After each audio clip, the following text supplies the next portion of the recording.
Peace and welcome to the culture here on the Black Star Network. I'm your host, Farajii. Thank you so much for tuning in and being a part of the conversation. Folks, we got a lot to talk about. First and foremost, let me talk to you about the latest around the writer's strike. It has officially began, where writers from across the country have decided to put their pens down and walk away from their laptops and keyboards to show the movie industry that they are valuable, that they are worth the money that they're asking for. We'll break it down for you and talk about why it's important for us, even here on this Black media platform, to have this conversation. Also, we'll talk about National Business Week that's kicked off this week.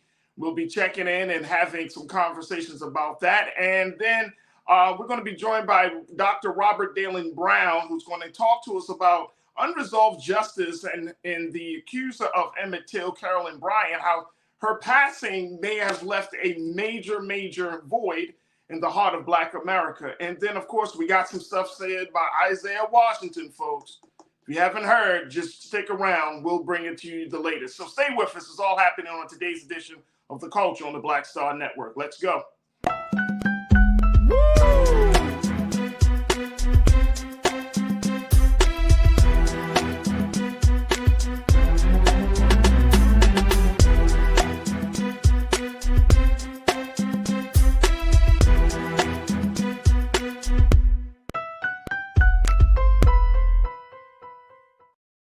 All right, folks, welcome to the culture here on the Black Star Network. I'm your host, Farajii.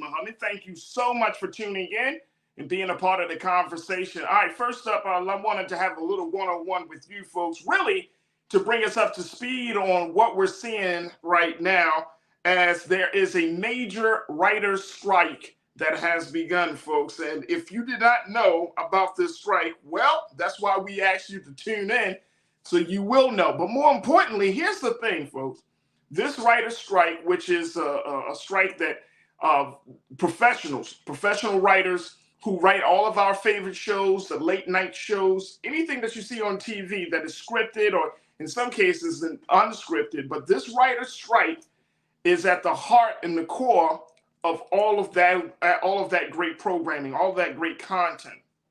And so they were scheduled. They had between the Writers Guild of America, the Writers Guild East and Writers Guild West of America, and the Alliance of the Motion Picture, which is like an association of your top Hollywood studios, production companies, from everyone from Sony to Fox to Paramount, who are part of this Alliance of Motion Pictures.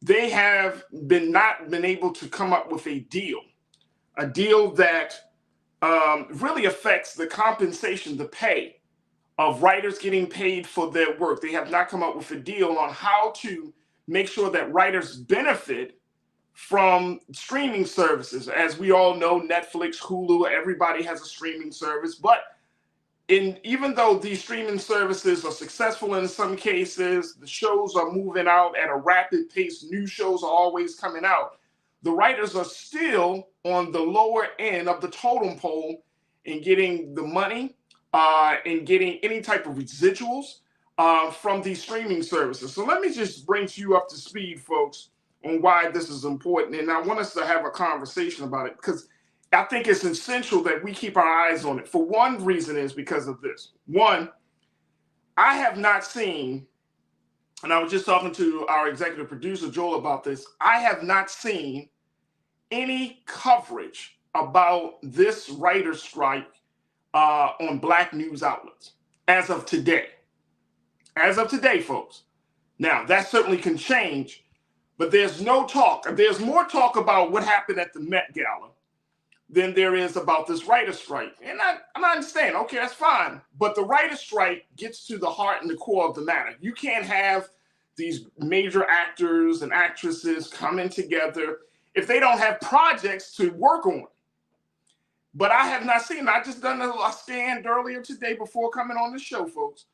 I'm not seeing the conversation about this writer's strike, which is interesting, considering that Black people, and this is something my executive producer shared with me, he said he's been in the business for years, that Black Americans are the biggest consumers of media.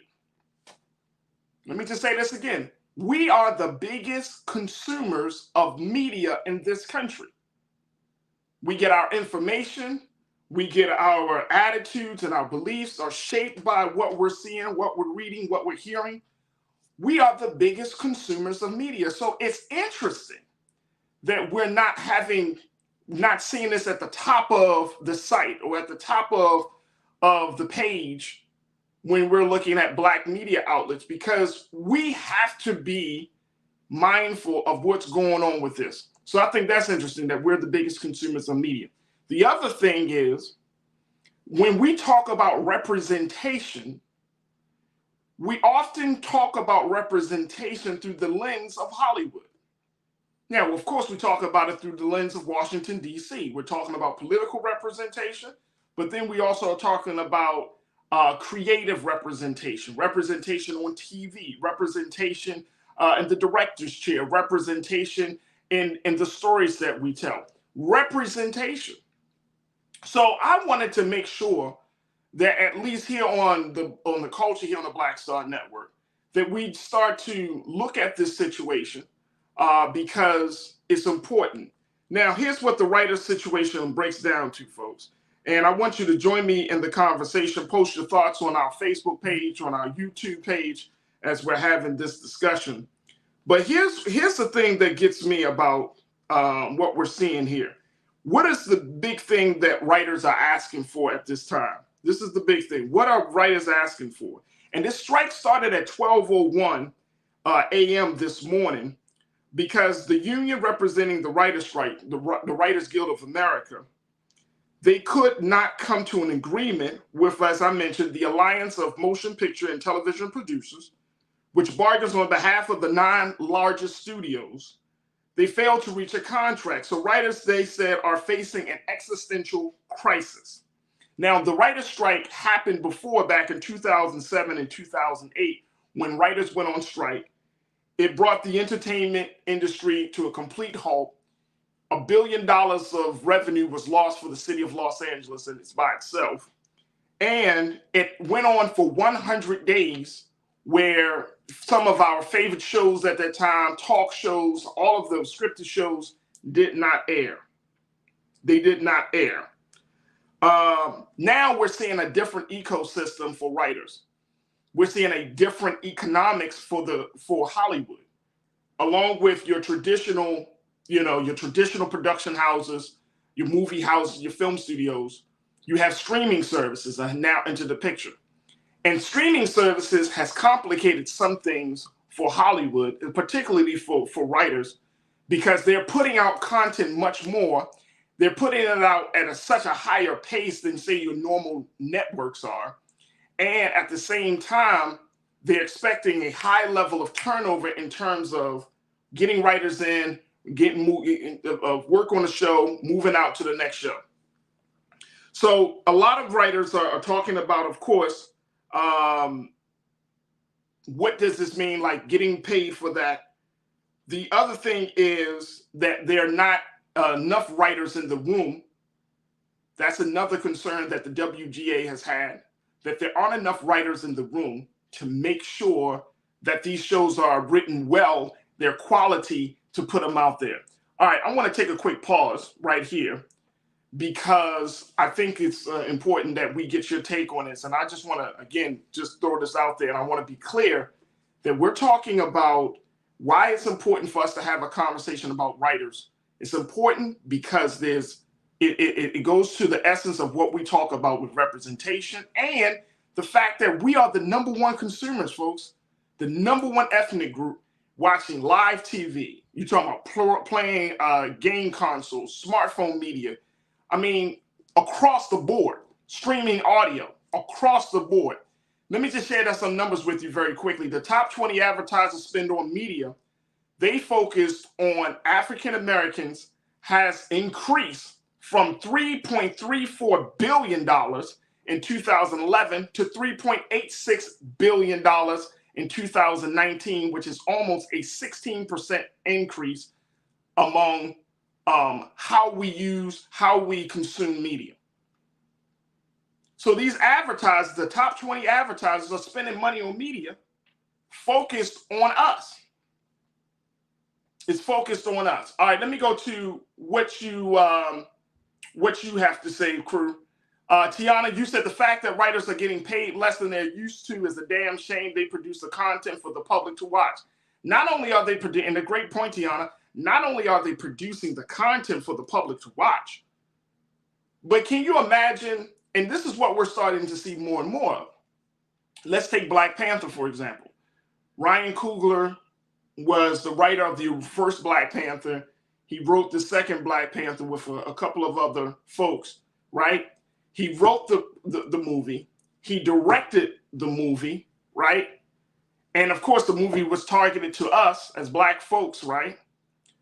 So that's how important the situation is. If there is a writer's strike, or more importantly, if there is a deficit of Black writers at the table, that movie may not have been made.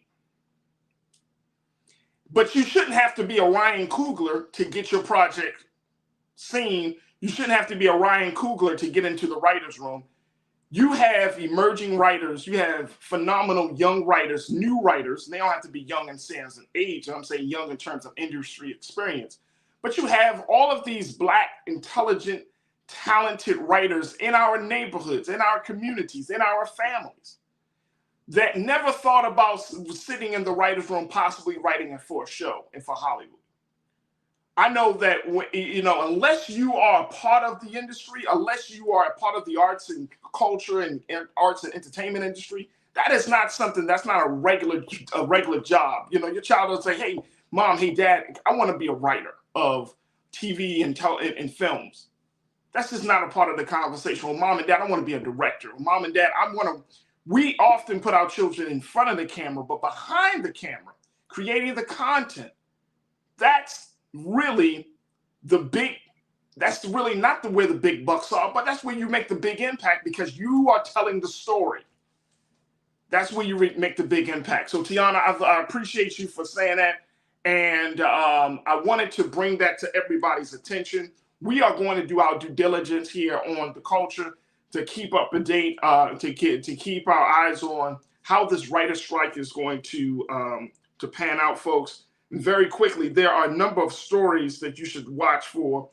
USA Today, they just did a piece about this strike. New York Times did a piece about it.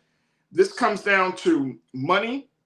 This comes down, to respect. This is and as the studios approach the negotiations, their take is that they're offering writers generous packages.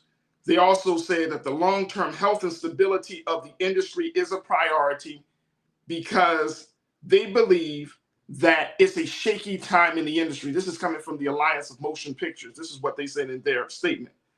Entertainment conglomerates and streaming services are looking to bolster their bottom line, and they're ratcheting back a spending spree on new content that has hurt profits. This is coming out of USA Today. So as much as we are seeing this strike from writers, the industry itself is also cutting back on jobs. Disney are laying off people. Netflix have laid off people. So the industry is changing. So the question becomes, how do we respond to that? How do we make sure that we're represented? How do we make sure our story is being told? And how do we tap into the creative brilliance that comes from Black America to be able to be in these spaces, so we, as the changing of the industry is happening, we can be there to take advantage of the opportunity of that change. So we're going to have a much bigger conversation about this, but I wanted to bring this to our attention and let you know. And folks, as we're looking at this, we certainly wanted you to join us. So we're going to take a quick pause. When we come forward, let's switch gears. Let's talk about the National Minority Business Week that's happening right now, and so much more. So stay with us. It's the culture here on the Black Star Network.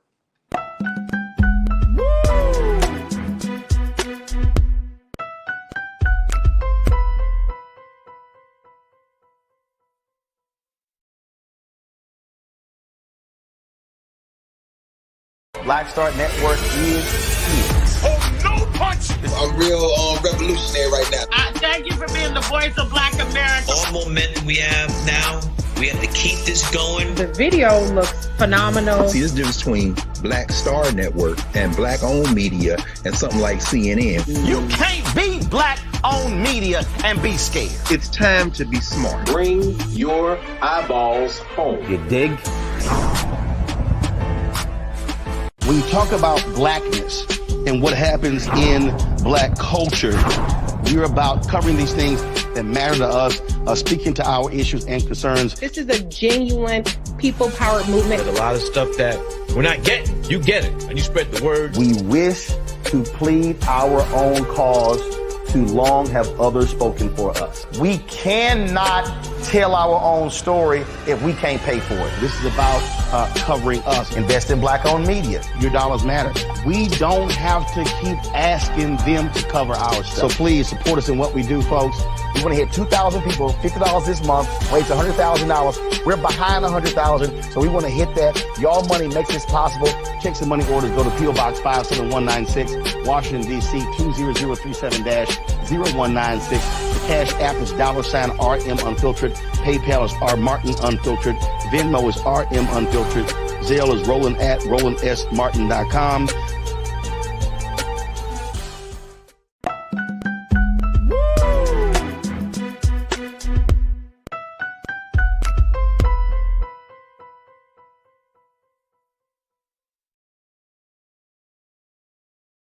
All right, folks, welcome back to the show. Welcome back to the culture here on the Black Star Network. All right, we're going to switch gears from talking about writers and Hollywood to talking about business, as this week marks National Small Business Week.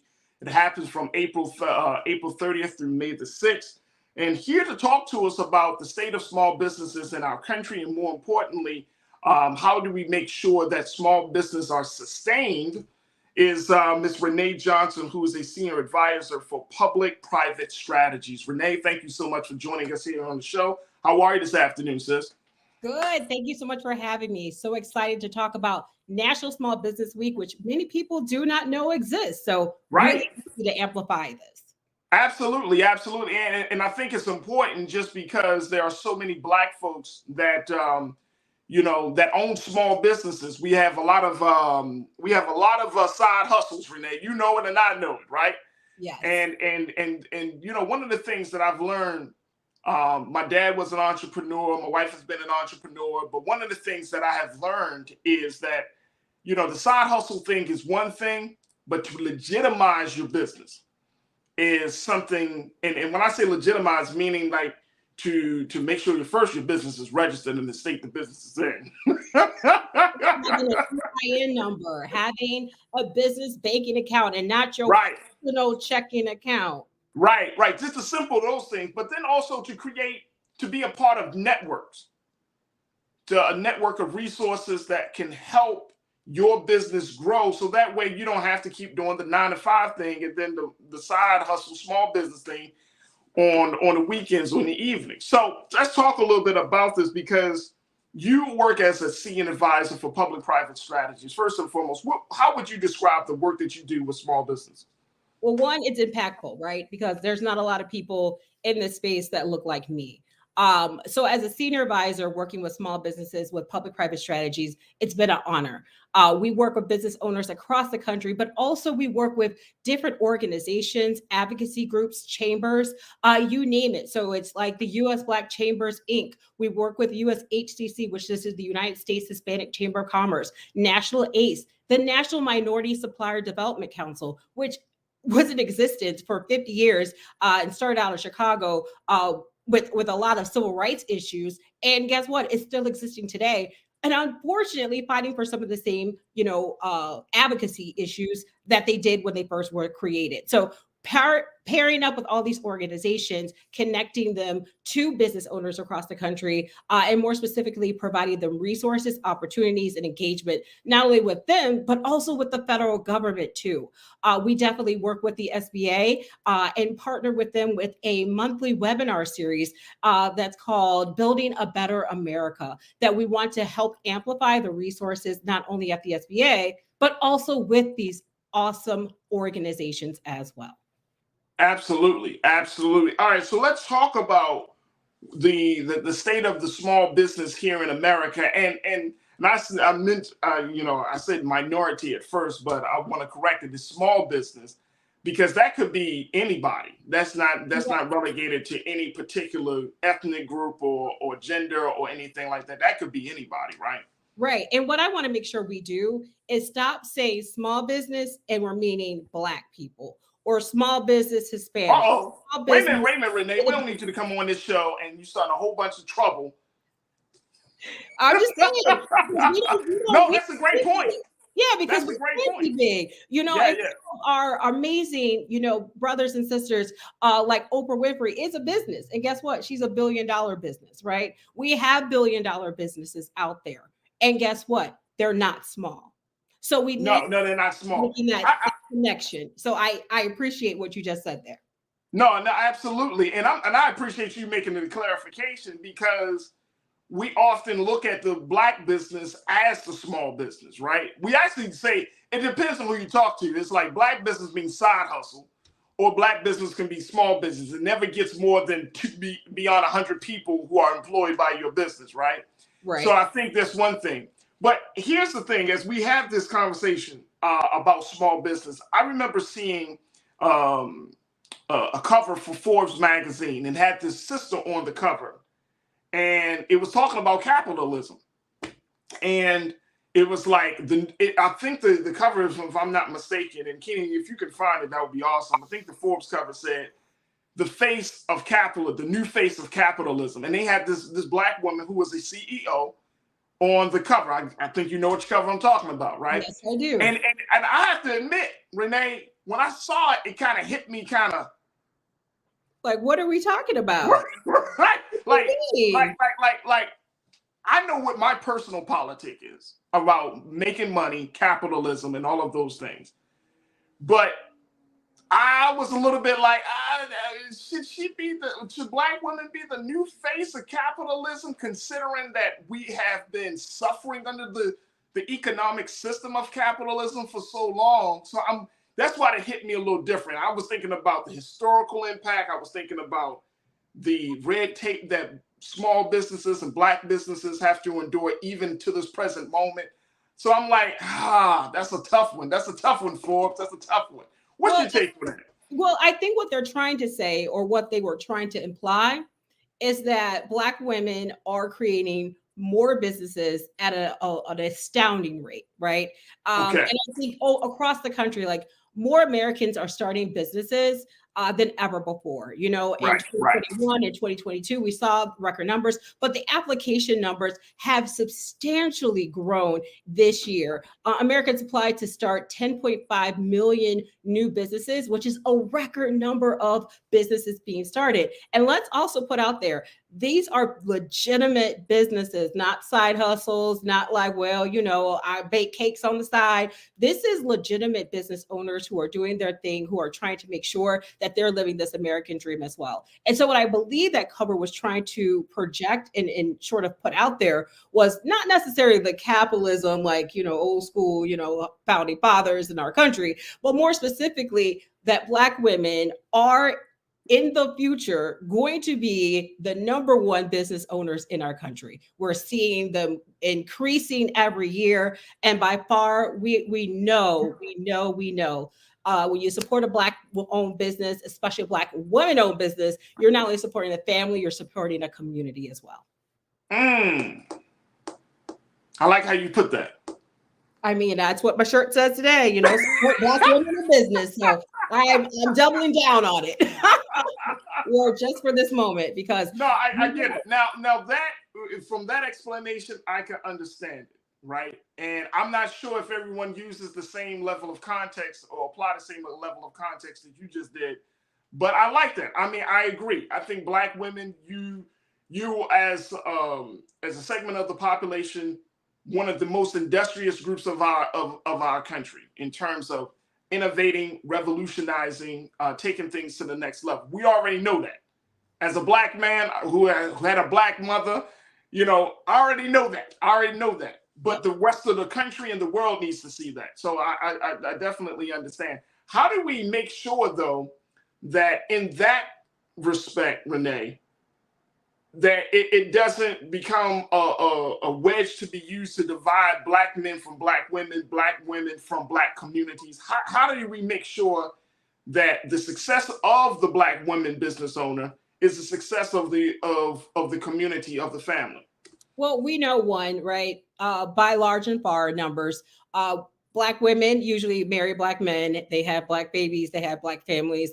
They usually live close in proximity to their community. They're going to serve at their church that they grew up in, or they're finding a community or church that they are now residing in, right? Because one thing that we do is we thrive in community. And so I don't think there'll be a divide, right? I think the world may want to try to divide us, but we don't divide ourselves. We've seen it through the civil rights era. We've seen it through so many time and true testaments of what happens in our community. We stick it out together because we know the support of our Black men is very, very, very, very much needed in our community to be successful. And behind these Black businesses, right, these Black-owned women businesses, we do know that there are Black men that are supportive, that are helpful, that make sure that we are being successful as well. Whether it's a father, an uncle, a brother, a nephew, whomever, there's always someone that we can look back and say, without them, we wouldn't be able to be here as well. So it is a community sense. And because the businesses that are created are for the community. More likely than when you see a Black-owned business and it's a woman-owned, it's something that's serving someone or serving a community or finding a way to fix a need, right? And so that's what we want to amplify and ensure. The other thing that's great about all this is, the Biden administration put out all of these, laws to help with funding. And so at this time, it's really important too that we all understand what's going on so that we can make sure not only Black women-owned businesses are getting resources and contracts and accessibility to all this funding that's coming out, but all Black businesses as well are doing so too. Absolutely. All right, we got to take a quick pause. When we come forward, more conversation with Renee Johnson, Senior Advisor for Public-Private Strategies, talking about National Small Business Week that's happening this week, folks. We want you to join us in the conversation. Post your comments on our Facebook and YouTube page. And of course, stay tuned. We got more conversations for you right here on The Culture on the Black Star Network.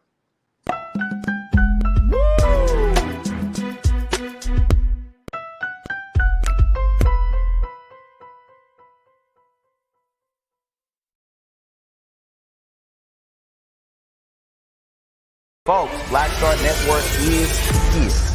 Oh, no punches! I'm real revolutionary right now. Support this man, Black Media. He makes sure that our stories are told. Thank you for being the voice of Black America, Roland. Stay Black. I love y'all. All momentum we have now, we have to keep this going. The video looks phenomenal. See, there's a difference between Black Star Network and Black-owned media and something like CNN. You can't be Black-owned media and be scared. It's time to be smart. Bring your eyeballs home. You dig?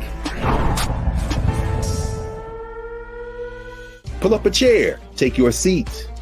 The Black Tape. With me, Dr. Greg Carr, here on the Black Star Network.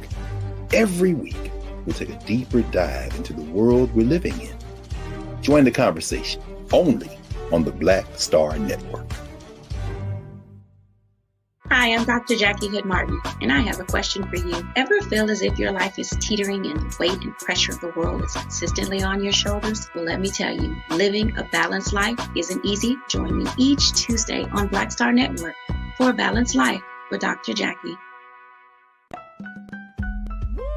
We're all impacted by the culture, whether we know it or not. From politics to music and entertainment, it's a huge part of our lives, and we're going to talk about it every day right here on The Culture with me, Farajii Muhammad, only on the Black Star Network. I'm Deborah Owens, America's Wealth Coach, and my new show, Get Wealthy, focuses on the things that your financial advisor and bank isn't telling you, but you absolutely need to know. So watch Get Wealthy on the Black Star Network.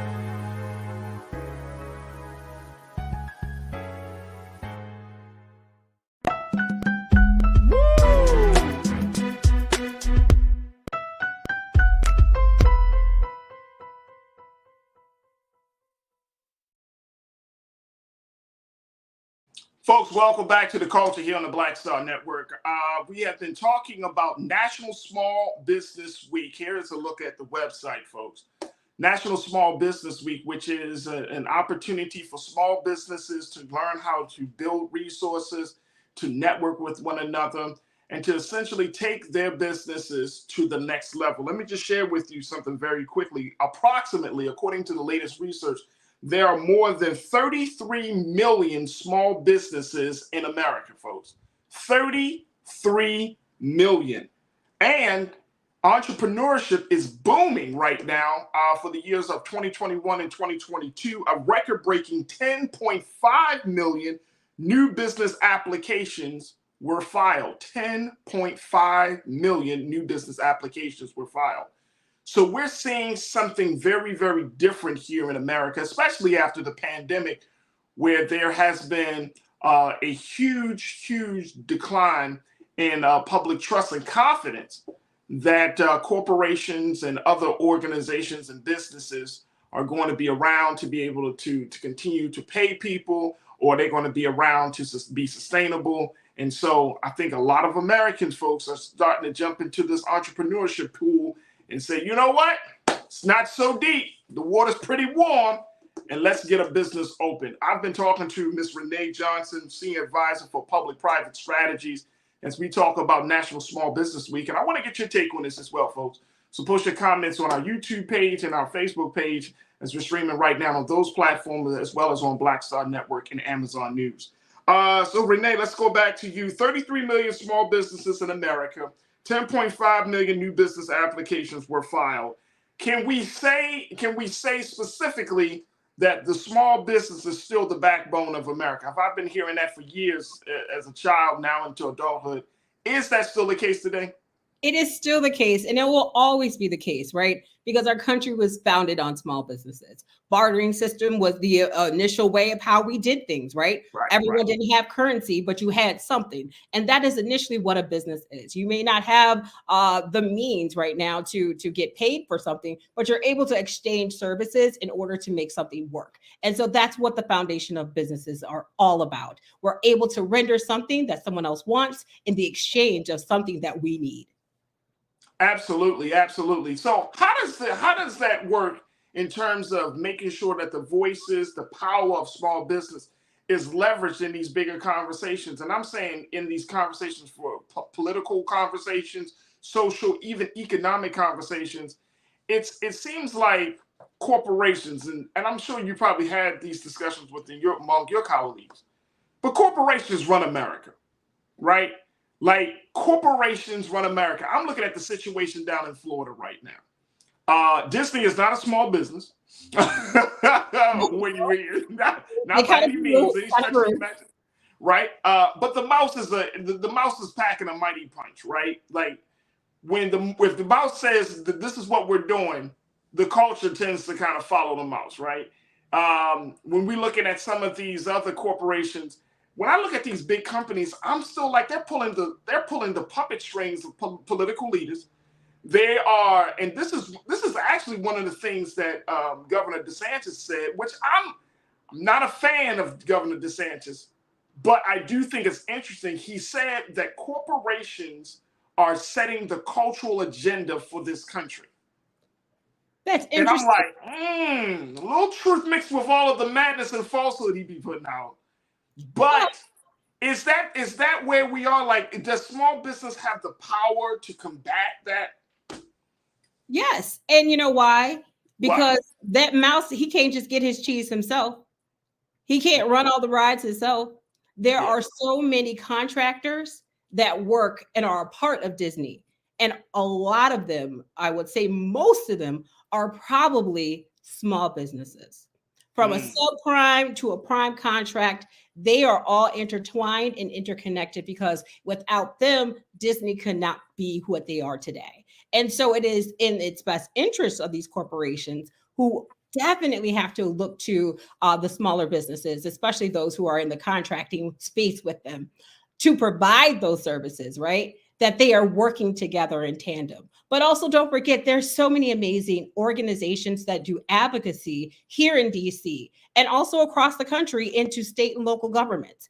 Like you have the National Minority Supplier Development Council. They are doing so much to make sure that contracting for minorities are going to be fair, right? And they're getting the opportunity to apply and eligible for RFPs, whether it's through the federal side or through the business private organizations, right? Then you have like women impacting public policy. They continuously are pounding the hill and actually extended this runway extension program to ensure those who are trying to get into contracting opportunities have a longer opportunity to make sure that they not only get a contract, but also that they're working with the contract and they don't fall off a cliff after so many years not a contract. So there's so many organizations out here that are doing the good work, that are supporting these small businesses, because again, the small businesses make the bigger businesses go.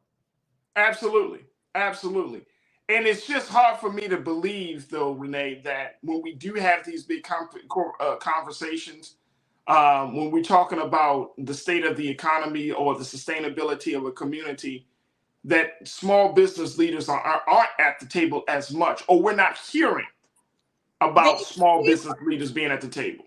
They are. And I think, we have so many organizations, and also there's the Small Business Committee in the Senate and House. And so anyone here watching today can advocate to the United States Senate and to the United States House of Representatives about small business issues that are impacting not only their business, but also their community. And then also you could take that a step further and do what you need to do in your state and local community.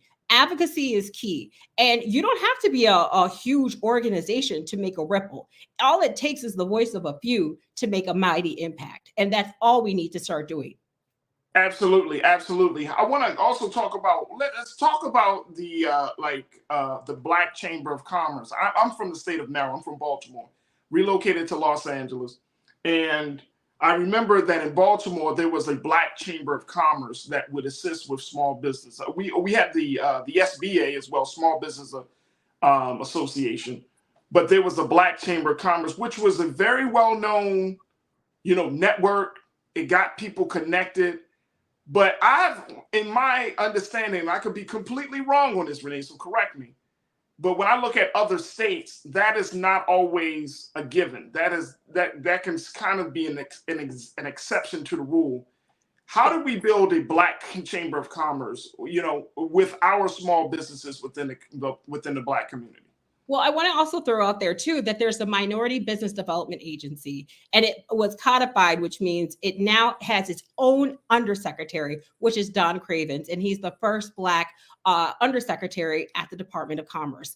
So it's really huge to know this. And there are MBDA centers across the country that will help minority businesses get connected to resources, opportunities, and engagement to help their businesses. So let's set that aside. Then there's also the SBA centers. So you could go wherever you need to on the SBA website, hit locator, and you can find a resource in your local community that can help you, whether it's a veterans business, a women's small business center, or the SBA itself center in your local community. So there's those. And then also there's so many organizations like the U.S. Black Chambers, Inc. That are doing the Lord's work, if you will. And they have chapters across the country. You can go to their website to see if there's a chapter near you. They're very active. And Ron Busby is the president and CEO of that.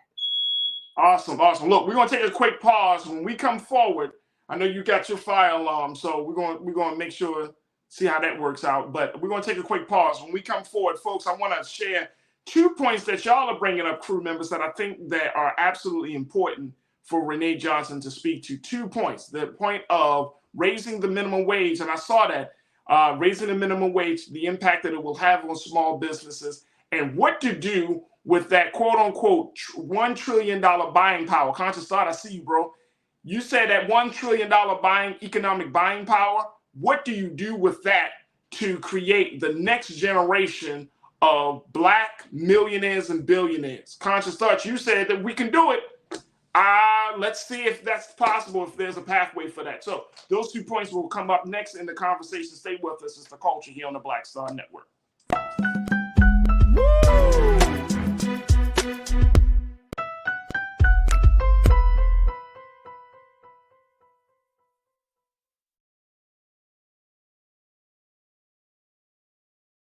hatred on the streets. A horrific scene, a white nationalist rally that descended into deadly violence. White people are losing their damn minds. As an angry pro-Trump mob storms the U.S. Capitol, we're about to see the rise of what I call white minority resistance. We have seen white folks in this country who simply cannot tolerate black folks voting. I think what we're seeing is the inevitable result of violent denial. This is part of American history. Every time that people of color have made progress, whether real or symbolic, there has been what Carol Anderson at Emory University calls white rage as a backlash. This is the rise of the Proud Boys and the Boogaloo Boys. America, there's going to be more of this. Here's all the Proud Boys, guys. This country is getting increasingly racist in its behaviors and its attitudes because of the fear of white people. The fear that they're taking our jobs, they're taking our resources, they're taking our women. This is white fear.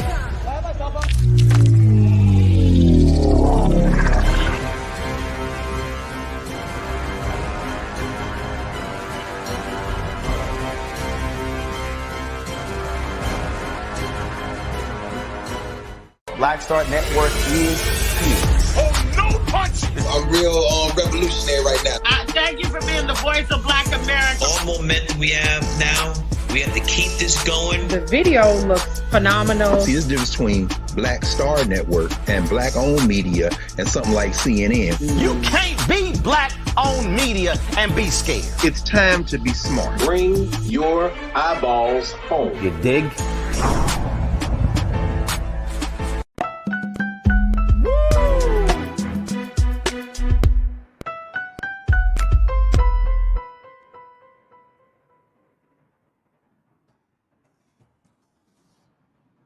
All right, folks, welcome back to the show. Welcome to the Culture on the Black Star Network. I'm your host, Farajii Muhammad. We have been talking about National Small Business Week, which is happening right now. It's been going on since April the 30th, and it will end on May the 6th. This is the National Small Business Week, where we talk about celebrating, networking, building resources, and essentially strengthening small businesses in every community throughout the country. And we've been checking in with Miss Renee Johnson, who serves as a senior advisor for public-private strategies, as we've been having this conversation about a host of different facets of being a small business owner in the country and the impact that it makes on Black America in particular. Hopefully we got Renee back. Renee, you got us with us? Yes. Apologies for that. No. You got a fire alarm. You ain't got a pray. Welcome. Get out welcome. the building, sis. Get out. You saw I was like, wait a minute. No questions asked. But very quickly, you know, right? Exactly. But very quickly, I want to get 2 points because my online crew brought up 2 great points around this situation. One is looking at this idea of Black folks and our economic buying power. My brother Conscious Thought checked in and said, with an estimated $1 trillion plus of economic buying power, the Black community has the potential to create hundreds of billionaires. Is that the case? Is that something that you're seeing that we could potentially do? Or is this buying power looked at, is this just one number, but we need to consider some other things before we even get to the space of creating Black millionaires and billionaires? I think it's synonymous, right? I think it's twofold, right? One, we have the buying power. We have the ability. We saw it before. We've done it before, right? We saw it with Black Wall Street. There's no reason we can't do that again. And so more specifically, I think what it is just making sure that we have the support and resources that we're putting not only into our adults in education and financial literacy, but instilling it into our children at a younger age. We are seeing people who are becoming influencers and making a lot of money on social media, but yet they don't know how to invest their money. So if you don't know how to invest your money, you don't understand financial literacy and everything that goes with money, no matter what type of business you open, no matter what type of business that you're able to get and all the money you're making from it, the finance is so have that $1 trillion spending in our own community. We won't have billionaires because no one's spending the money properly and investing it properly if there's no education and understanding of how money works. So let me ask you, when we're talking about creating this like economic opportunity, and I want to say this in the most, just factual way, should we operate like white businesses have been operating, where it's all about the bottom line, profit over people? Or should there be some nuance to our form of quote unquote capitalism? I don't know what that, if that nuance might be a level of socialism or whatever the case may be, but should there be a nuance where it's not just about money, it's about empowering people, it's about, building communities, it's about, where our businesses is not just about the sustainability of itself, that there is a social responsibility component. Should we have a model or that standard for black small businesses? Well, I think it's twofold as well, again, right? Because I don't know, the white business model and the black business model that you're speaking of are so different, right? I think that there are white businesses that have that social impact component as well, that are do-goods, like your Warby Parkers and things of that nature, right? Your Toms, right? But then you have some black businesses who are all about their dollar, right? They don't care about anything else, but they just want to make a dollar. But they're not providing any social impact to their community. They're just taking their community. I think what we need to do, again, is just come back to what's the goal of the business? What are we trying to achieve?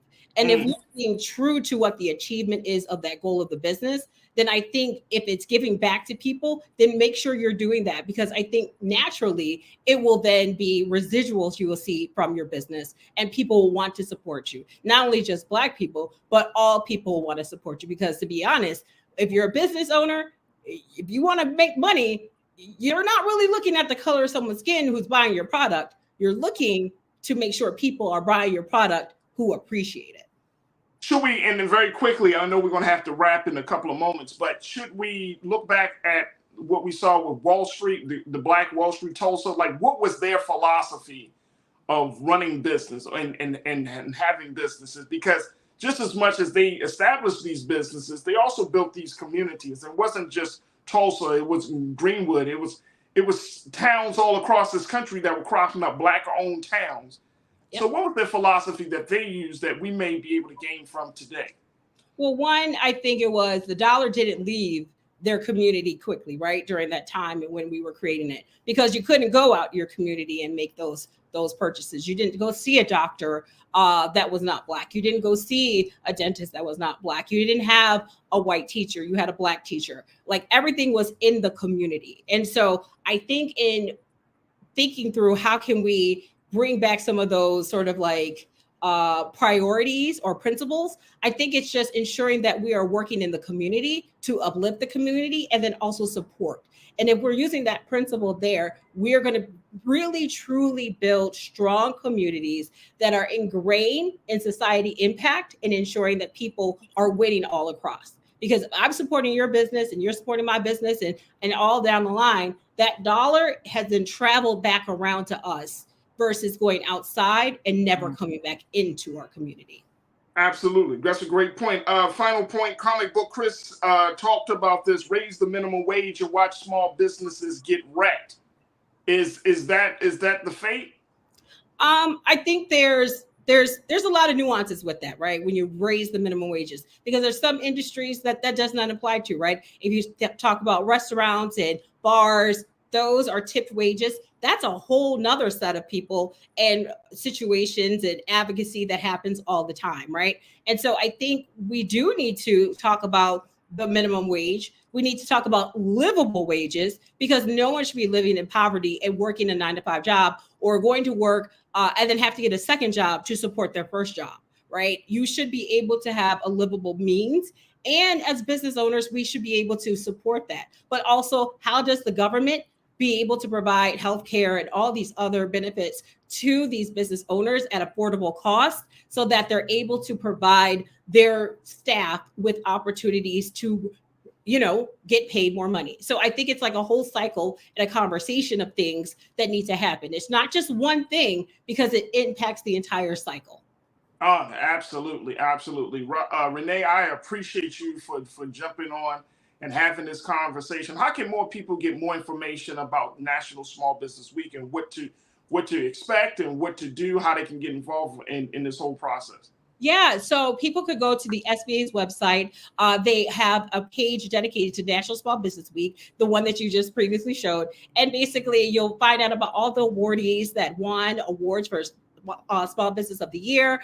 You can see the agenda. There is a seminar that's going on for today and tomorrow. So you can check out and look at the agenda to see if there's any webinars that you wish to choose to be a part of and learn more information. And then also there's a national tour that's happening. And so the administrator of the SBA is going to 5 different cities across the country and doing live events. And so you can find all that information on their website.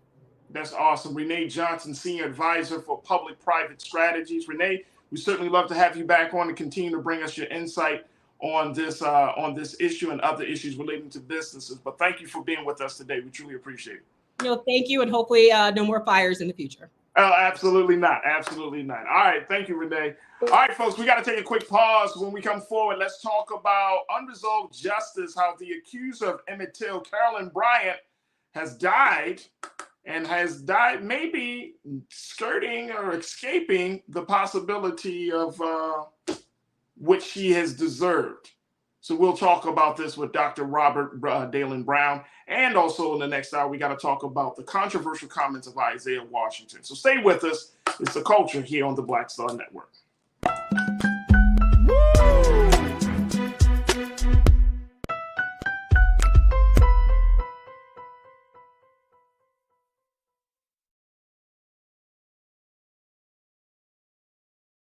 I'm Deborah Owens, America's Wealth Coach, and my new show, Get Wealthy, focuses on the things that your financial advisor and bank isn't telling you, but you absolutely need to know. So watch Get Wealthy on the Black Star Network.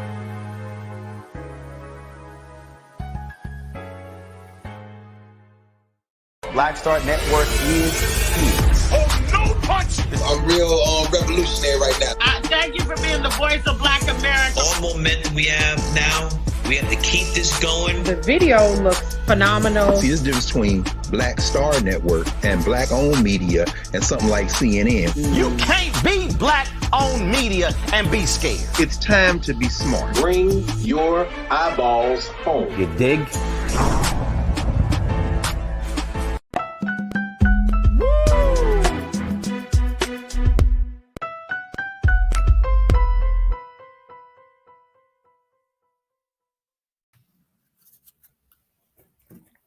All right, folks, welcome back to The Culture here on the Black Star Network. And if you're just tuning in, welcome to all of our watchers. Thank you so much for checking in and being a part of the conversation. First and foremost, if you didn't have a chance to watch the first hour, make sure you check us out on the replay. And most importantly, make sure you let your friends and family know that we are here and we are doing the great work of using this platform to inform, empower, educate, and so much more. So check us all out on blackstarnetwork.com and, of course, on Amazon News. All right, folks, I wanted to have a different conversation. I posted this. I made a post about this when I heard the news, folks. When I heard the news about what happened to the accuser of Emmett Till, Carolyn Bryant, and how she had died as a result of cancer. That happened, last week. And so I wanted to bring my brother back on here to kind of talk about this idea of unresolved justice, as she admitted to lying about that interaction between her and little brother Emmett Till that led to the horrendous murder of our little brother. And some would say was the tipping point for the civil rights movement, and how she never served a day in jail and essentially walked away scot-free. Well, she walked away only to walk into a serious medical situation that had taken her life, but it has been years. She died in her 80s, folks. So what happens next? How do you handle this level of what we call unresolved justice? Let me bring in my brother, Dr. Robert Dalen Brown. Dr. Brown, thank you again, brother, for joining me for this conversation. What was your reaction to hearing about the death of Carolyn Bryant, who was formerly Carolyn Bryant Dunham. What was your reaction? Because mine was no crocodile tears. No crocodile tears, bro. I understand you completely. I understand you completely. No crocodile tears. I think what is happening is this is another example of, white supremacy getting unchecked by the American culture, right?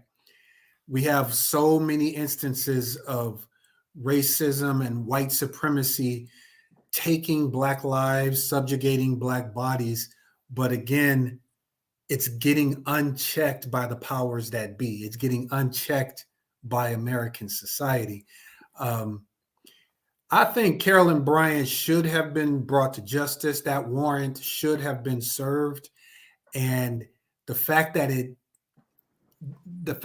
failed to do so, the fact that she was not brought to justice is a failure on the part of American government, a failure on the part of American society. American culture made this happen. It's a huge failure. It's a huge failure. My question is now, Doc, is, her family. What about the family of of Emmett Till, Mamie Till? Like, is that the end? Because it feels like this might be the end. Here is this long drawn out saga for over it's been about at least 60 years, and there has been no real justice. I mean, every couple of years we get more information. Like you said, the warrant should have been served, which was stored away and was never served.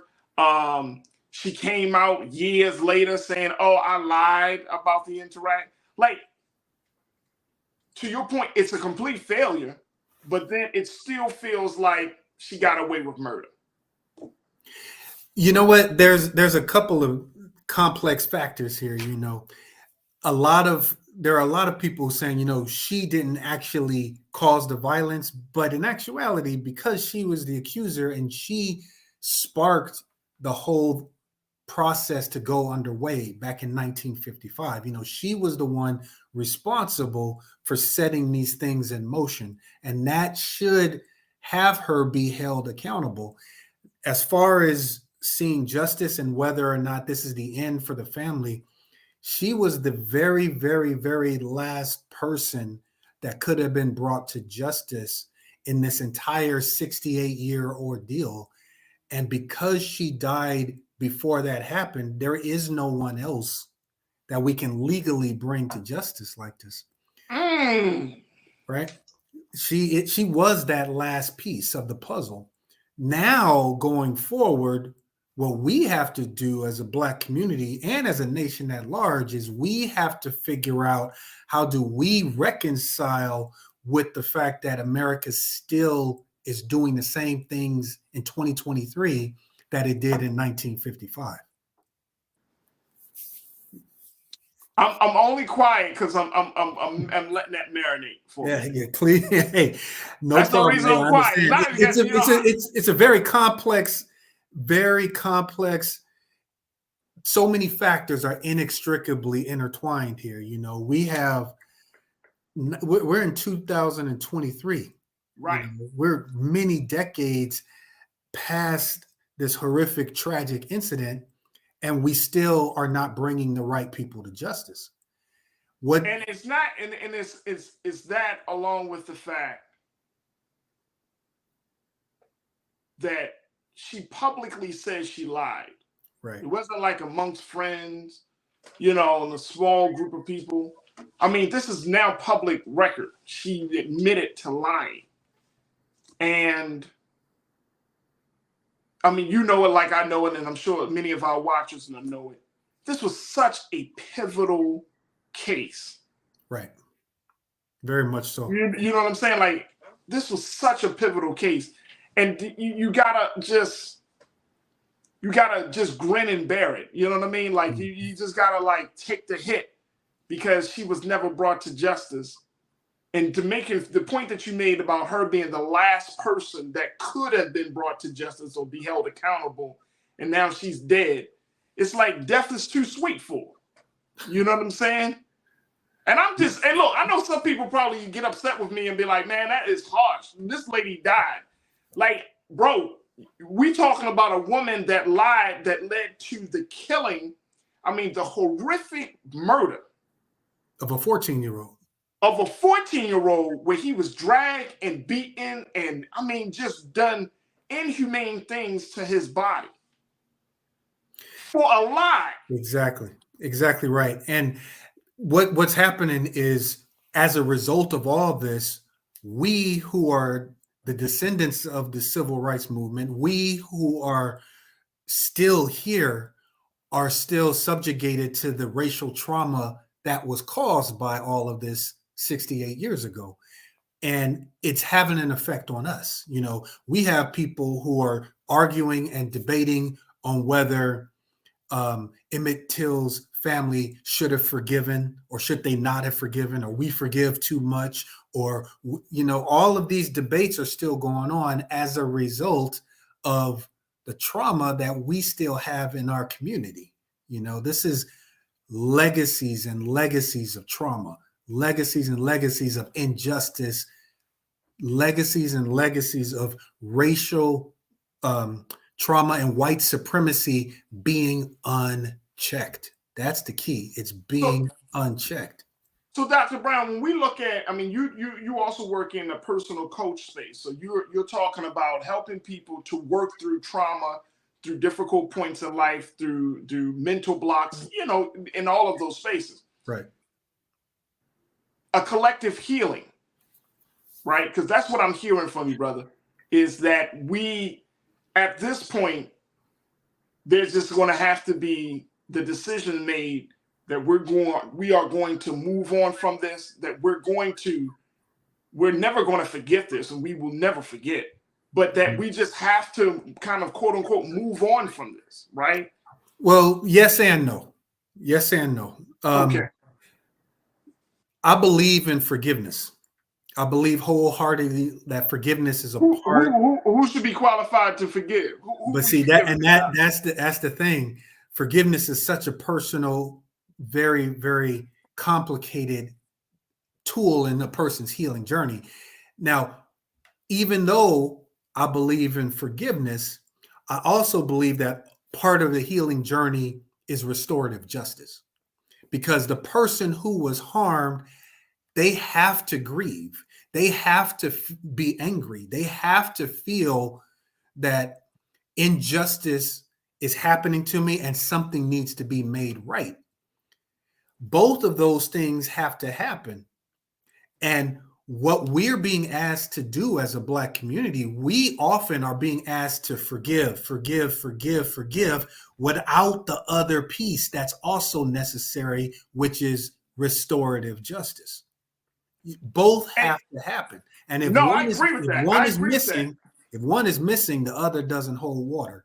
So we can always say we need to move on and forgive, but it is very, very unfair to ask a community to forgive when the other piece hasn't taken place. Well, who are we forgiving? Right. That's what, and that would be my question. Forgive who? She's dead. She's dead for one, but why would we forgive her? And I get the part what you're saying. Look, I gotta take a break because I'm getting heated just talking about it. I gotta take a quick pause. Let's do it. Y'all talk to me as we talk to Dr. Brown. He's bringing us some excellent points. Let's have this conversation of this level of unresolved justice. How do we move forward? How do we? And I'm using the term moving on lightly. I'm just saying, how do we process this to move forward to get to some level of peace and healing within ourselves? I want y'all to share your thoughts with me, post your comments, and we'll get to them. And stay with us. It's The Culture here on the Black Star Network. Right.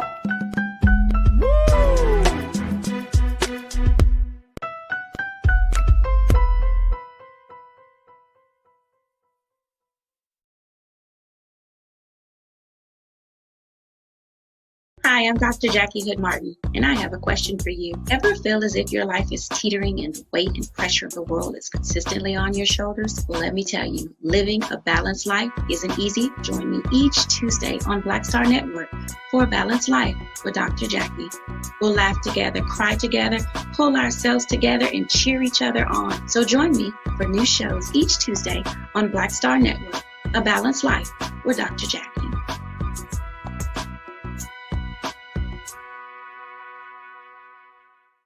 Black Star Network is here. Oh, no punch! I'm real revolutionary right now. Thank you for being the voice of Black America. All the momentum we have now, we have to keep this going. The video looks phenomenal. See, there's a difference between Black Star Network and black-owned media and something like CNN. You can't be black-owned media and be scared. It's time to be smart. Bring your eyeballs home. You dig?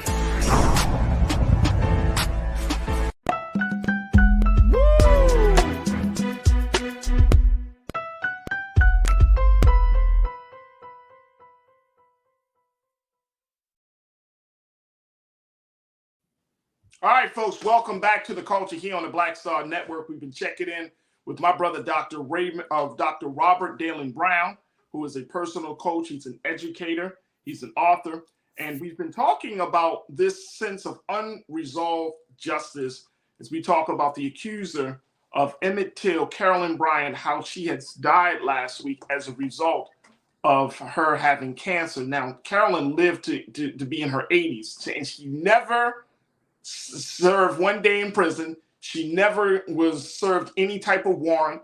She never was held fully accountable for the lie she told that has led to the horrific and tragic death of our beloved 14-year-old Emmett Till. Not one sense of justice in the courts had ever taken place for the lie that she told. So we're talking about how do we move forward from this, because this has been such a major case. There have been, over these past few years and over these past few decades, there have been a number of people who have said, bring her to justice. She needs to serve her time in prison. She lied, and therefore another black boy was killed because of the lie. But none of that happened.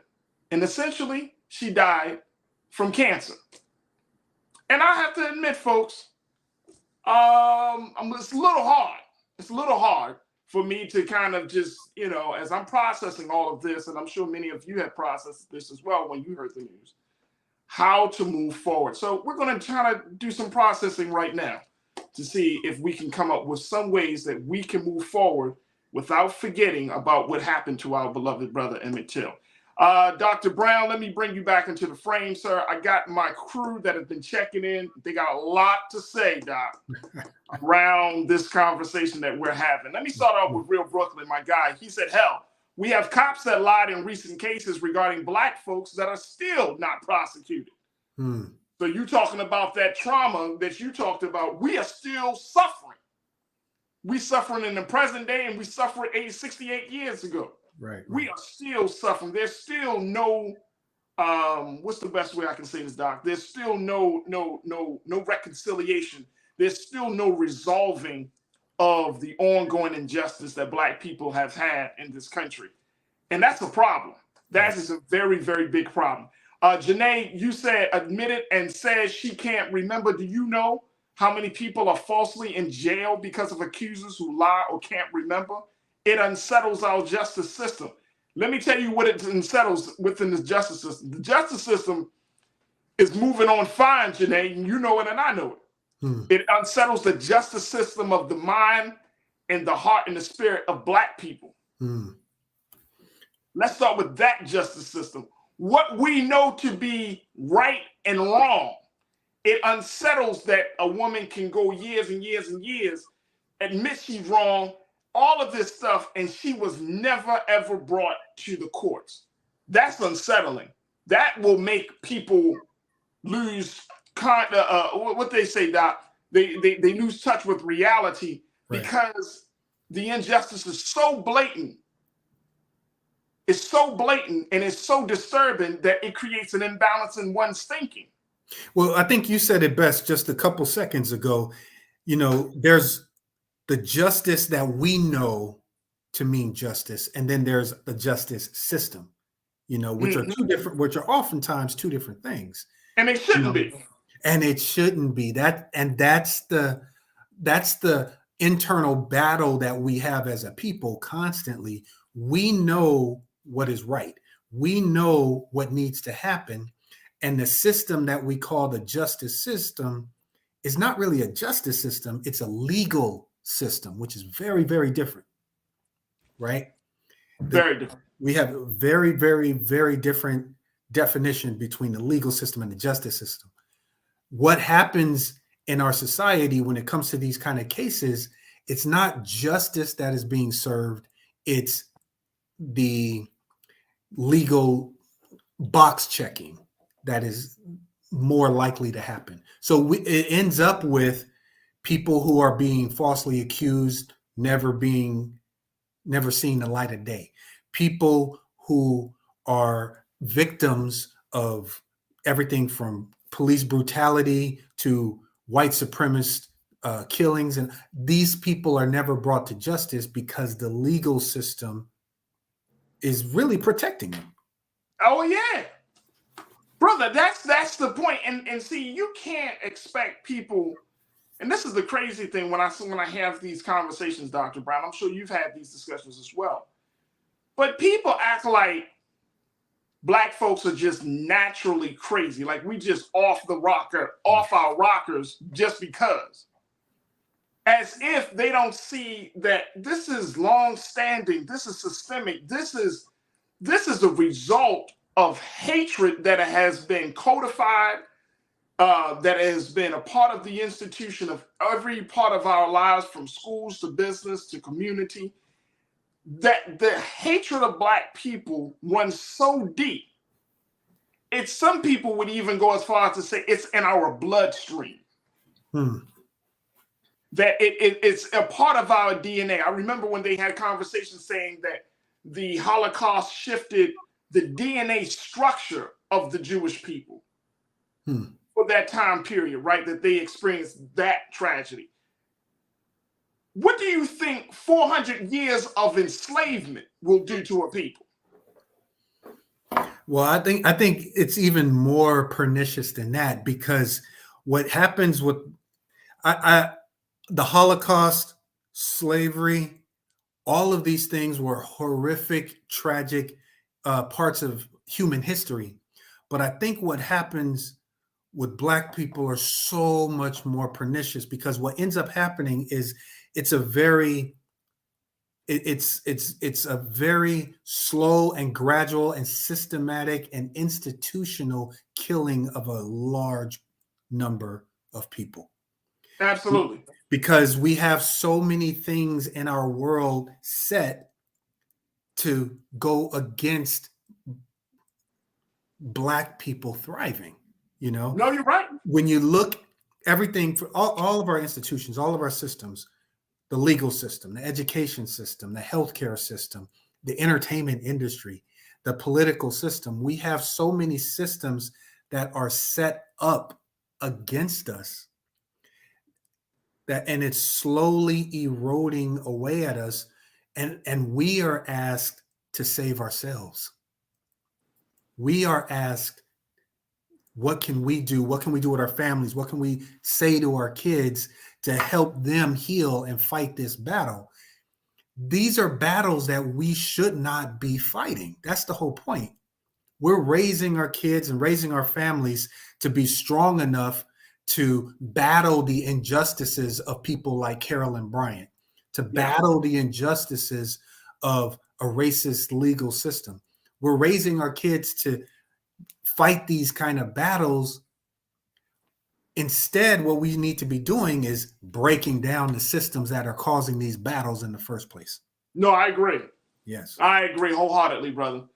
Karen, my sister Karen Connor, you checked in and said, Farajii, our ancestor Emmett suffered a violent, incomprehensible death. We should continue to teach his legacy and not allow history and the truth to be whitewashed. Absolutely, Karen. I'm right there with you. I'm right there with you. My sister Selena Gray Well, a couple of people spoke about this idea of forgiveness, and I knew this was going to touch a nerve. But forgiveness, Selena, you said forgiveness is an agreement to not let someone or something continue to hijack our hearts, mind, or spirit. It is for us, not the other person. Forgiveness does not mean we approve of someone's actions. Ooh. So very I'm nice. trying to You know, it's comments like that that make you. You're not I'm supposed trying to to process talk like after this a because comment like Selena, I that. appreciate you. I think you're bringing it right there, right, Doc? She's bringing it right there. You gotta sit with stuff like that and let it marinate, like you said. I can't do it. I'm being look. Look. If you come on the show, y'all know I try to be as real and authentic as possible. But this is just one of those things. Like, I'm not saying I'm gonna go to bed angry tonight, but I can't. See, forgiveness is a divine exercise. A divine exercise. Say more. Say more. Like when God asks us to forgive, I don't think he's calling us to forgive our enemies, because God has enemies and he forgives his people. He punishes his enemies. A divine exercise. Very well. It's a divine exercise. It's a divine exchange, right? You see what I'm saying? Because you realize that the person that may have violated you is a human being. It's something very divine. I'm gonna be honest with you, Dr. Brown, and there's nothing divine about this what this woman has done, and how she has not only what she's done, but the fact that she never owned up to, I mean, she said it was a lie years later, but the fact that there was no real accountability, she never said sorry. And so I'm not extending no olive branch to nobody. And this is just in my personal life. And y'all tell me if y'all do you extend an olive branch to somebody who don't even recognize that they committed a violation? I mean, she said she lied, but you knew you lied in 1955. So how come in 1956 you didn't lie? You didn't admit to the lie. Or 1950? No. Maybe I'm just gonna be angry for it, and it's okay for me, because I know that there are people that exist like that in the world, right, Dr. Brown? So there are. So I'm not so quick to forgive. I think this is one of my biggest pet peeves about Black folks and the treatment that we have received by white people. We're so quick to forgive, and it's like, man, come on, man. Like when do we? Like, it's not as if they don't know what type of pain they are enacting on us. They do know. They know. And they should be held accountable for what they know. I'm sorry, brother. Go ahead. No. Hey, we got to take another pause. But go ahead, dear brother. Number one, no apologies. No apologies necessary. Number two, I think that goes to Selena Gray's point. You know, forgiveness, that's a choice you can make or not make within yourself.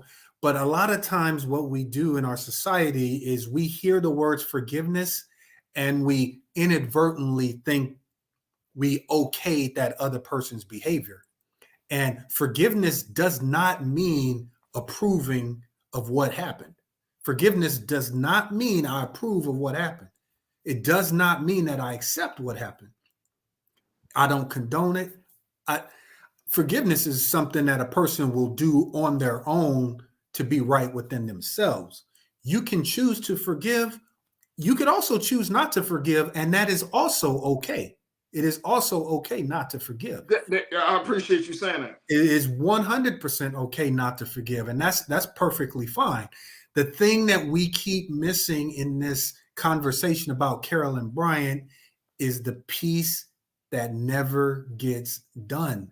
The restorative justice piece. Nobody is talking about how to make this right. Not one person in the last 68 years, not one person in government, not one person has talked about how do we make this right for Black people. I got to take a break. Dr. Brown, we're going to continue the conversation about black and white because this next discussion about some of the controversial comments from actor Isaiah Washington speaks to this point that we're in. Folks, I got to share with you what Mr. Washington had to say and get your take on it. But I know that the forgiveness and truth is power. My brother, you checked in, you said, Farajii, God's justice and our justice aren't the same. We do it out of vengeance, out of need, out of ignorance. It isn't the same. Hey, God's justice should be our justice. God's justice should be our justice. Why aren't they the same? And if they aren't the same, then how can we make them the same? That's all I'm asking. Look, we got to take a quick pause. When we come forward, more conversation. Stay with us. It's The Culture here on the Black Star Network.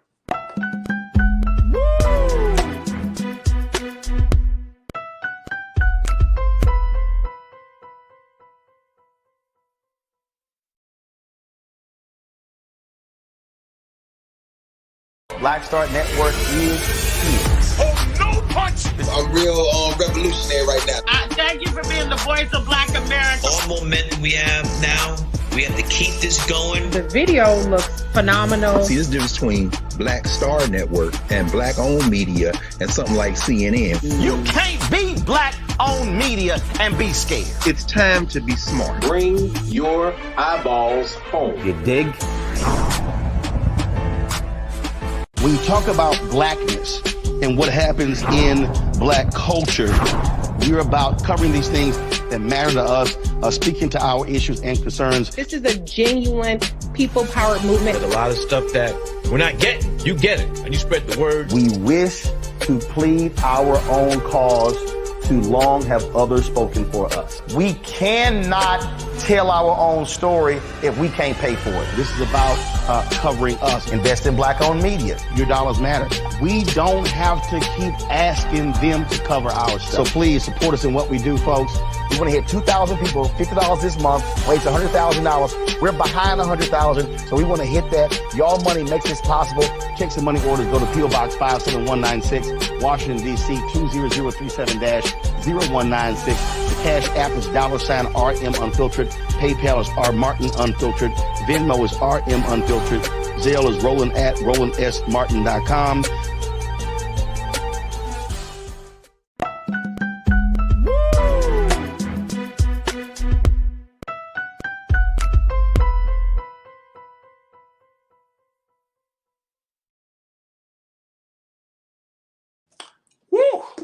Had to take a little breather.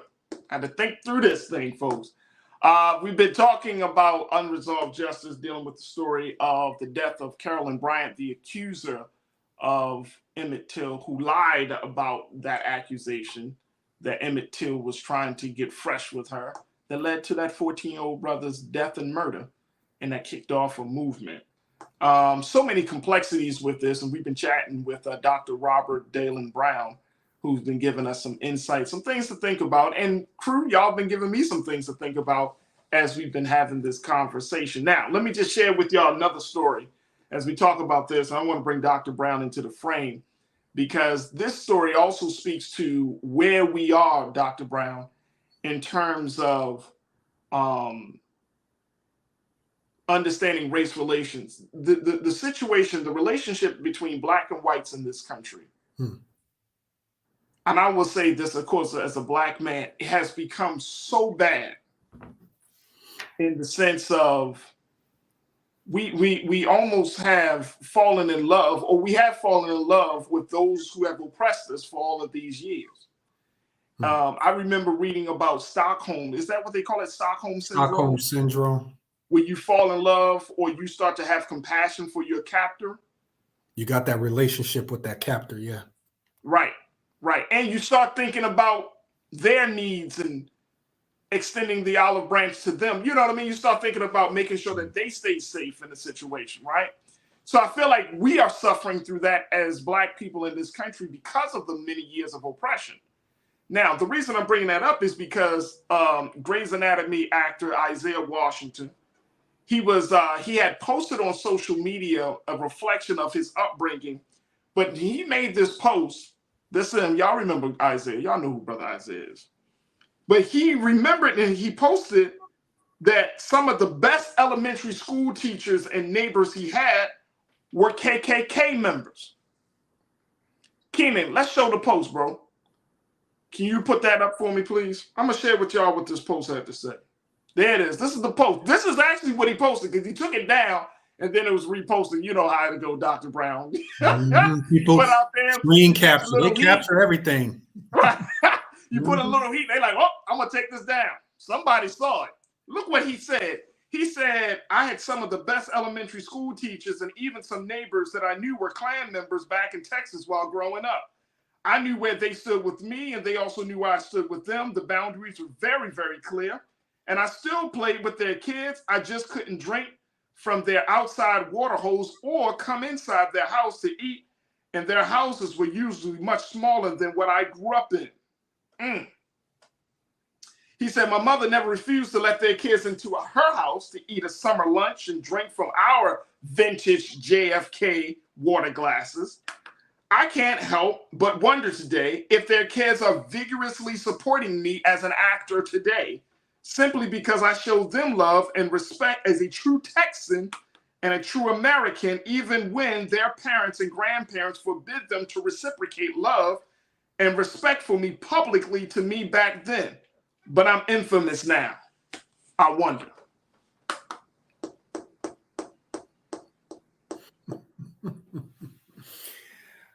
Boy. How do you process that? Now, and I'm saying this, and I'm really praying within myself to the God that we have this conversation in a very civilized, like very enlightened way. That's why I'm asking these questions. That's why I have you on, brother. How do we process that? Because here's a man who had this experience, but the man essentially said that his mother treated the children of white Klan members better than they treated him. Now, people got upset with Isaiah Washington. You know what? I think people are upset, and rightfully so. There are ways in which he said this message that rightfully gets people upset, because it almost sounds like he's condoning these KKK teachers and neighbors that he had, right?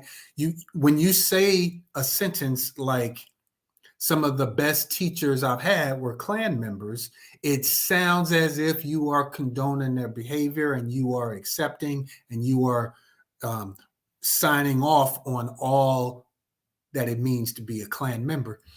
And here's my take on it. I actually never saw Grey's Anatomy, but I know who Isaiah Washington is as an actor, celebrity. I get that he has a platform.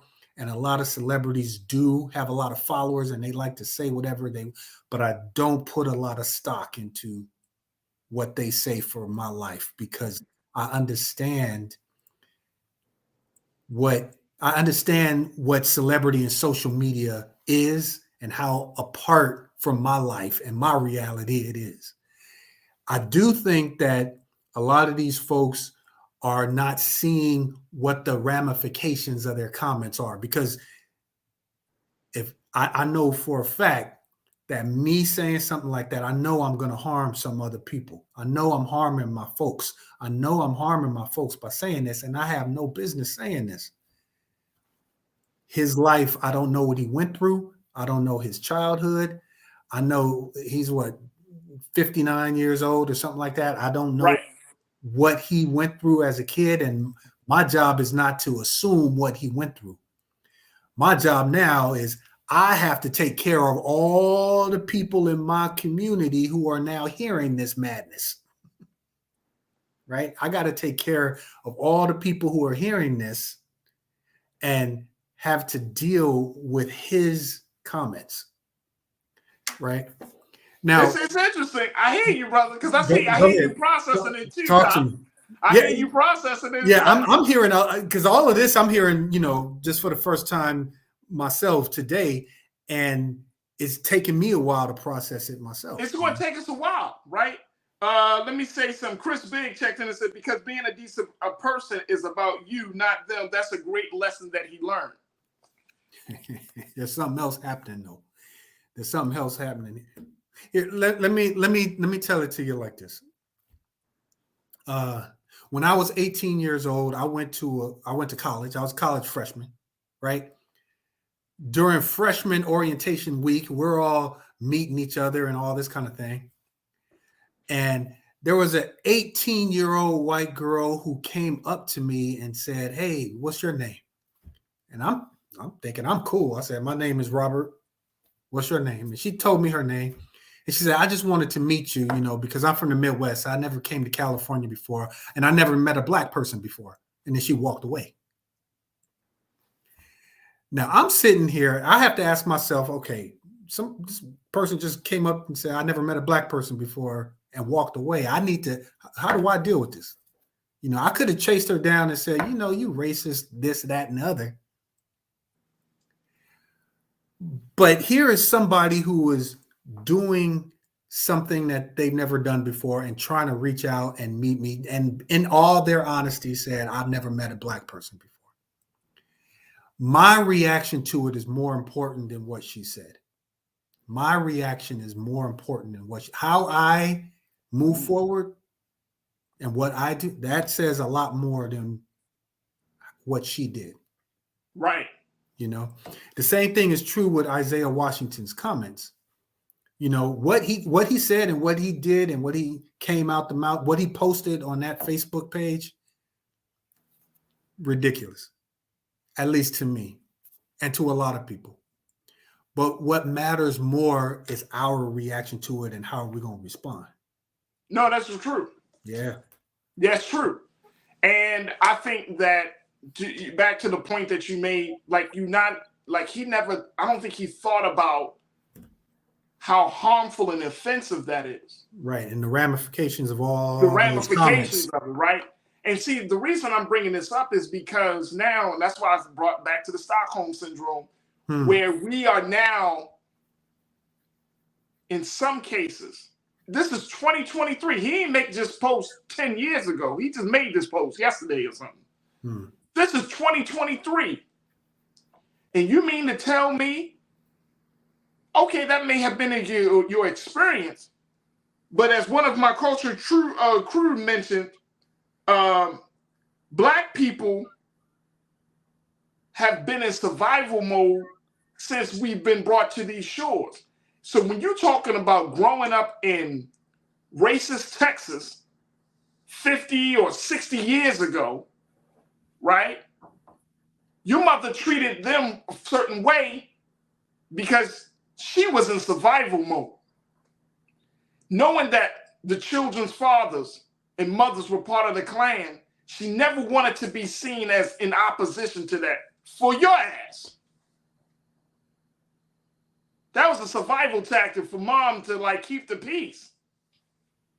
And we know that because that's part of our history that a lot of our people knew. And some of us, we get this old silly idea, Dr. Brown, that, oh man, some of our people, man, they went along and they just went along to go get along.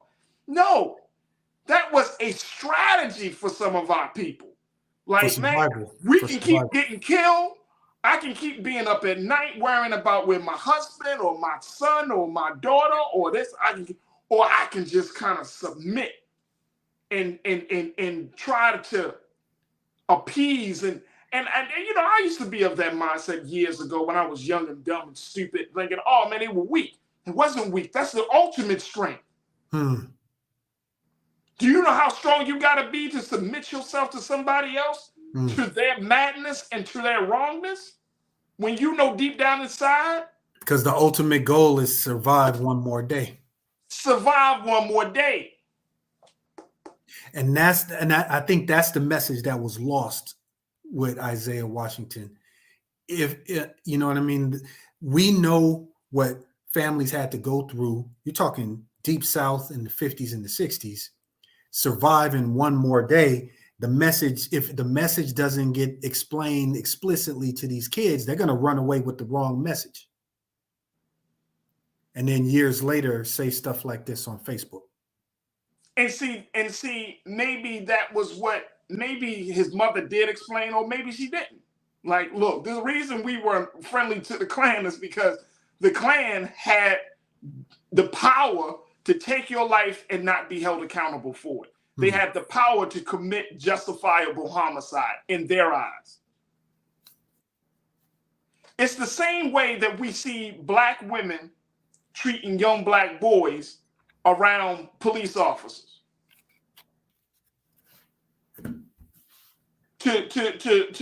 And I'm not saying that black women are weak by any stretch of the imagination. Y'all, no, not at all. No. It's the same way. It's the same mentality. Like and to go back to your point, Dr. Brown, we never got out of that thinking, this mentality of survival mode. Keep your head low. Like, you know, we had those conversations when Trayvon Martin was killed. Don Lemon talking about don't wear a hoodie. Because our people have always been in survival mode when it comes to the relationship that we've had with white America, right? Don't say too much. And I get it. I truly understand it. But at some point, black folks need to be able to live and thrive and be who they were meant to be. Come on, brother. Right? And be who they were meant to be. And that's the thing.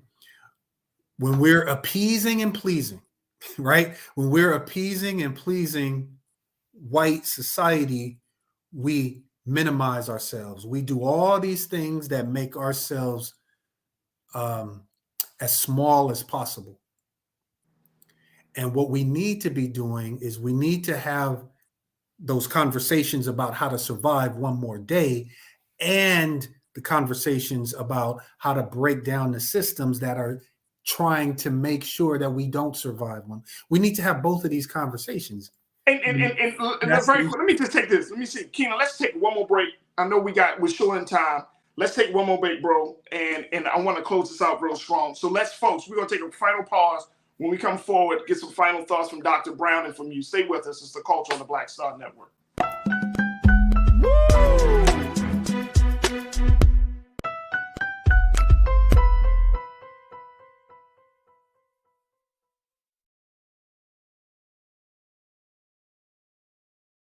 I'm Deborah Owens, America's Wealth Coach, and my new show, Get Wealthy, focuses on the things that your financial advisor and bank isn't telling you, but you absolutely need to know. So watch Get Wealthy on the Black Star Network.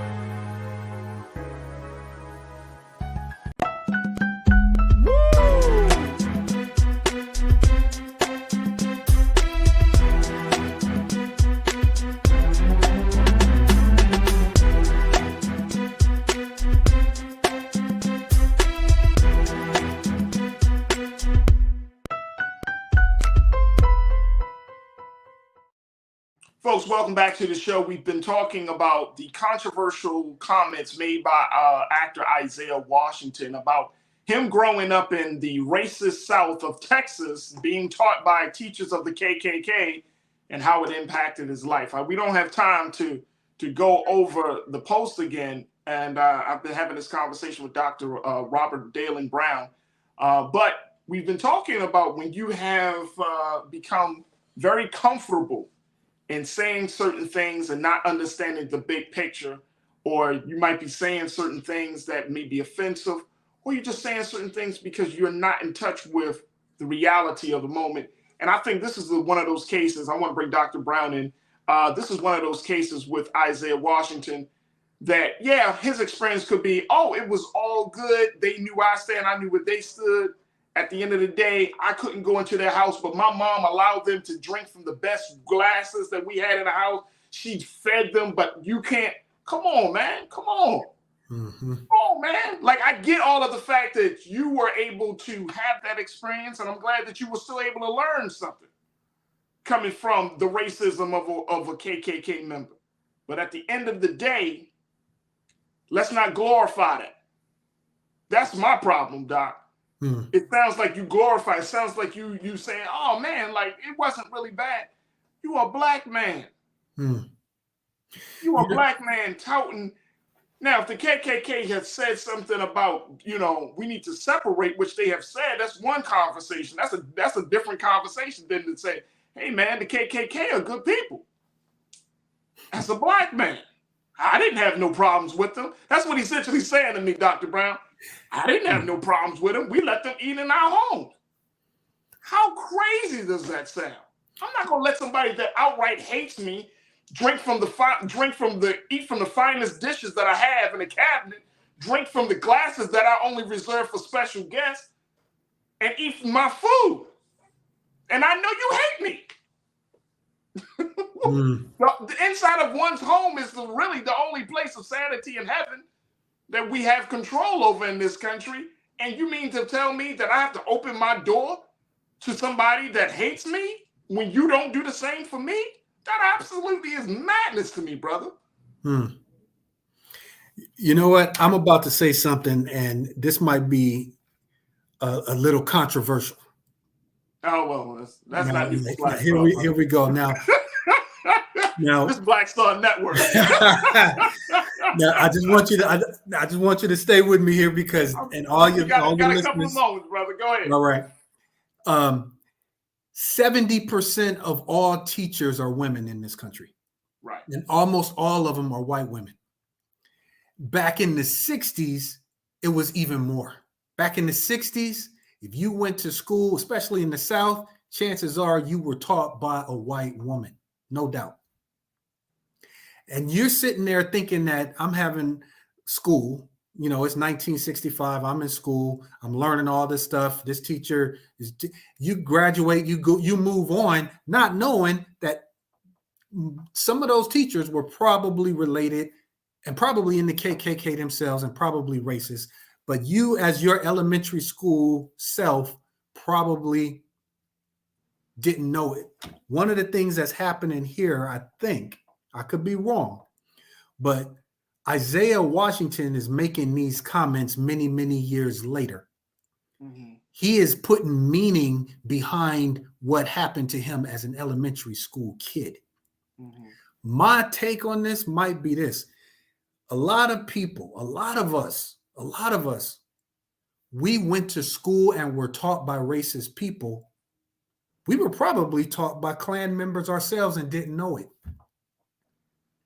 But the one thing I'm not going to do is I'm not going to make this comment on social media in order to appease or in order to put this idea out here that some KK members are good people. Because I know the danger in doing that. I know the danger in putting my words out there and making it seem like I'm condoning behavior. I don't condone behavior from the KKK. I don't condone white supremacist behavior.